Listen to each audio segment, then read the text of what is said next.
One of the key things about my TTTM style of trading is that we need to understand how a candlestick is formed. If I am bullish, I'm expecting price to run higher. I want there to be a wick on the downside. I want there to be a body and down. And then I want there to be a wick on the top side. This is bullish. So this is my idea for a bullish candlestick right now. All this is here is I want price to open up for the day, probably consolidate. Then I want it to drop down, so running out some kind of liquidity. Then I want it to rise up to get to its point of interest. The rise might look like this. Get to its area of interest, and then I want it to close for the day. Something like this, close for the day, around here. And so what I've just drawn up here is this candlestick here is a bullish candle. So let's really break this down over here. This is an area where there's going to be liquidity. So let's just put our money sign up here. Get to its agenda, and then I want there to be profit taking over here. Here, I want price to open up and consolidate. You guys know what's going to happen when price is consolidating. When price is consolidating, there's going to be liquidity built up on both sides. When money's built up on both sides now, we run that liquidity to the downside. So cancelling out this money here, and then there's going to be liquidity on the top side. So this is most likely where smart money is getting into the trade, normally within these wicks over here. And so when smart money is looking to get into the trade, then they have to offload that position. In order for them to close off the buy positions they've accumulated down here, they're going to have to sell it off up here. There's going to have to be an area of interest where people would want to buy from. For example, there might be a high to the left. Once price runs the high, which is this line, let's just say this is our high to the left. Yeah, price runs this line. People are going to look to do breakout buying at this point and look to buy. This is when smart money looks to get out of that trade. Guys, we're going to take it a little bit further. What's happening down here?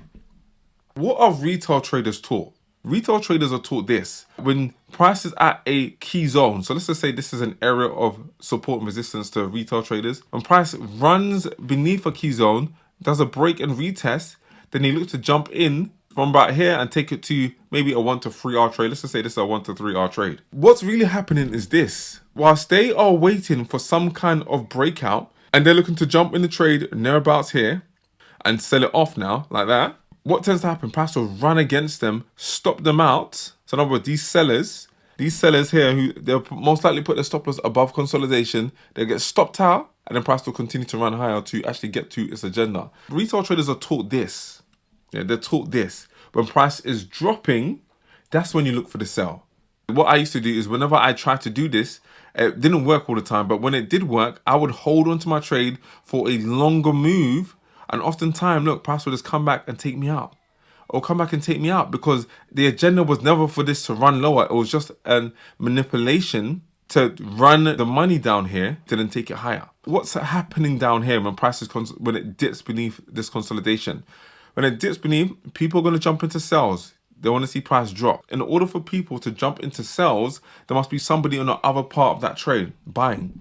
Because for every trade, there must be buyers and sellers. So if you're looking to sell from here, there must be somebody looking to buy. So this is why when you're looking to sell with a retail concept, the smart money is getting in with buys. So they're pairing up with your orders down here and taking it long. So this is why whenever I jumped into trades, I would look to hold these trades, and then price would just come back and take me out, because the agenda was never for price to keep on running lower. It was just a manipulation of the low still and take it higher. And same thing here at the very top right here. This is key as well. Don't forget, we're talking about how a daily candlestick is formed.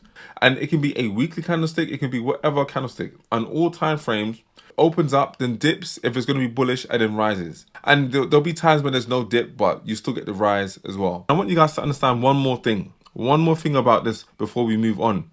For you to come out of your buy position, you need to have a sell limit. Okay, so your TP is normally your sell limit. If smart money are in here and they're buying, they need to sell when it gets up here. But in order to sell off an order, there must be somebody else looking to buy, because there must be two parts to every single trade. So you're going to ask yourself, who's looking to buy up here? Who's looking to buy up here? There's going to be breakout buyers. So for example, let's just say, so this here could be a very key zone where price dropped and came down to here. In other words, there's going to be liquidity above this high, because this is a high. There's going to be money above here. When smart money gets in here with their buy orders, they're going to look to offload their position to people who are willing to take on their trade further, to take their trade higher, to take on their buy and hold it even longer than them. If smart money are in this trade and they're buying, You know, they're loading up in positions here and they're buying again.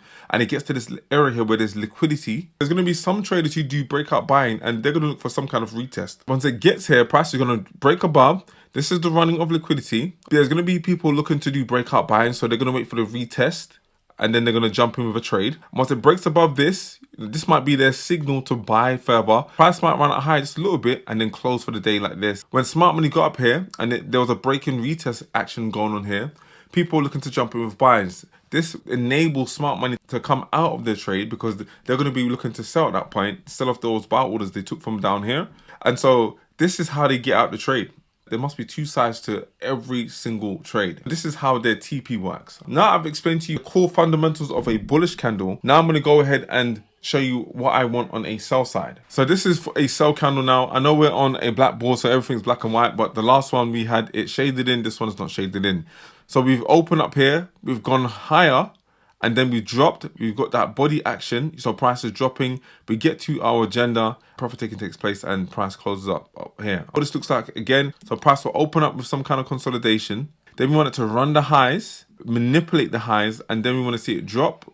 And then we want it to get to its agenda, and then we want to close for the day. Don't forget, this might be an area of interest where there is liquidity to the left. We run liquidity, and then we close off for the day. What's happened is we've opened up, we've run the highs, we've manipulated price. So we've dropped, there's been some movement with speed and distance, some kind of displacement to the downside. Then we want price to return back up, offer some kind of entry, and then drop again, and continue to drop till it gets to its area of interest where there's going to be liquidity. This is where smart money are looking to enter above these highs, where there's going to be money above consolidation again. Okay, smart money looking to enter up here, and then there's going to be liquidity beneath the lows here and down here. So we're going to run the money, continue to drop until we get to our ultimate agenda, and then we close off for the day. We run that high. People are looking to do breakout buying here. So when it gets here, when it's doing this stuff, it's accumulating. When it runs above, people look to do some kind of breaking retest entry to take it higher.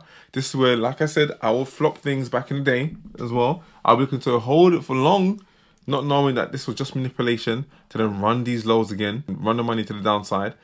Smart money going to be entering from here with sells. And they can do that because there's willing buyers up here. And then when price is dropping, then we're going to close off this trade. There'll be a zone here. So some kind of zone here or some kind of liquidity to the left. And then when price is dropping, this is where they'll buy back their order. So in other words, they're closing out their sell orders, and then price then closes off for the day somewhere around here. This is the idea behind the whole TTTM strategy. The good thing about this, if you're selling from these positions, you don't have to hold the sell all the way down here. You can close off part of your position beneath this low and then let the rest ride to get down to this low. When I started off with my smart money and institutional trading, when it came to my TTTM style of trading, I would enter in from above the highs and take it to my nearest point of liquidity, which is this one here.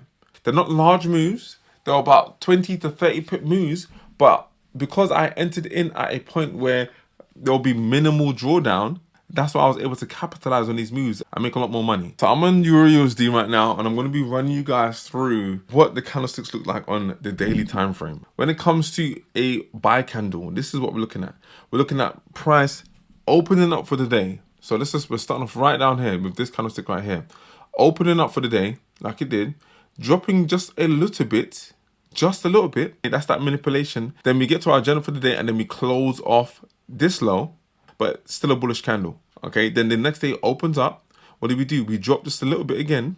When I was too busy trying to hold sales because I was going off the retail mindset, not knowing it's just manipulation to go higher, this is where I'll be getting caught out. Then we expand above these highs. You see that liquidity, relative equal highs. We move through these highs, get to our agenda for the day, and then we close off. Smart money is getting in from these wicks, and then we take it to an area of interest, so running out liquidity. And you can see to the left, I'll just zoom out a little bit, there's more liquidity here. Then it's above this high.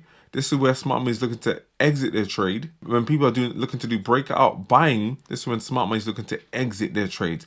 Running above these highs, you see high, high, and high. 3 different highs here. We run above that. This is where smart money is closing off their trade. And then let's move on to these next ones. We open up for the day, we drop a little bit, and then we expand higher. We open up for the day, we drop a little bit, then we expand higher. We open up for the day, we drop a little bit, that's that manipulation, and then we expand higher. And so the aim is to get in during that manipulation. Now, when it comes to the sells, price will open up for the day, expand higher, as you guys can see, expand higher, and then drop. Open up for the day, we expand higher, that's that manipulation, smart money is getting in from here, and then we drop for the day. We get to our agenda for the day, then we open up the next day, we expand higher, we manipulate those highs. People thinking we're going to be doing breakout buying, then take it lower to our agenda. We can keep going. This is our last push so far. This week still does it, even though the body's like this. We open up, we expand higher. This is where you're looking to jump in. You see we run out liquidity and then it drops for the day. And then once again, we expand higher. We drop. So that manipulation, and then we drop. This is an example of a bullish day. So once again, this is an ideal, perfect scenario. This is an ideal bullish day for me. So once again, you will get that accumulation. Price will just go sideways, accumulating orders above and beneath. We've run these lows beneath these lows over here. Smart money's jumping in here. There's obviously going to be liquidity above this high here as well, because this one wasn't tagged. We run that liquidity, there's a retracement, and then we continue to expand, and then we close off for the day. So this is an ideal bullish day scenario. Sometimes you get the low earlier on in the day, and then it just expands higher. But ideally, this is what I look to trade. This is what I look for on a daily basis. I want to see that accumulation, a build up of orders. Then, like I said, there's going to be some kind of break and retest in here. People are going to look to do a break and retest sell. This is when old school me would look to sell and hold for the longest of times. But then this is where I'll get stopped out normally. So I'll have my stop loss above the range, get stopped out. If I wanted to be extra safe above consolidation, I'll still get stopped out. But smart money jumping in here with their buy orders, they're taking it to the upside. This is more than enough, guys. Just this one move alone is more than enough. Just to get up here above these highs, 23 pips. Like I told you, this was my bread and butter. Running these highs, and I was done. Look at that. It went as high as 57 pips, then retraced and went as high as 73 pips. So if you're not out after it runs out this high, best believe you should be taking profit above these highs. This is an ideal bearish price action day. We open up for the day with some kind of accumulation, then we expand higher, manipulating the liquidity above these highs, above all these different highs. Then we begin our drop down lower. As you guys can see, we get to our agenda for the day, running out a previous day's liquidity down here. So let's go ahead and put that on the chart as well. If you've not taken partials along this move down lower, this is where you take partials, where smart money's getting in, and then they're gonna offload some down here and offload some more down here. So this is the very core part, and we're going to dig even more deeper into this because there's a lot more that goes into it. Now we know the theory behind it. Now it's all about how do we catch an entry? How do we catch an entry when it comes to the TTTM, trade towards the money style of trading?